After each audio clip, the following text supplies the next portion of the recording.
What's your favorite slime texture? Well, I have two different kinds. My favorite to make and my favorite to play with. My favorite slime texture to make is thick and glossy slimes, like this one, Nutella Gloss. I love this slime because instantly when I make it, it's already glossy and it does not have to sit for a couple of days like other slimes. It was also one of the first slime textures I ever made, so making it now is like muscle memory.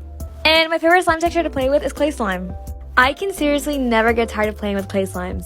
My favorite part about them is that I can inflate them so much and they get so sizzly. I always find myself grabbing a clay slime when I'm stressed or I'm like doing something on my computer. It's always just my go-to slime for everything. So now I want to know, what's your favorite slime texture?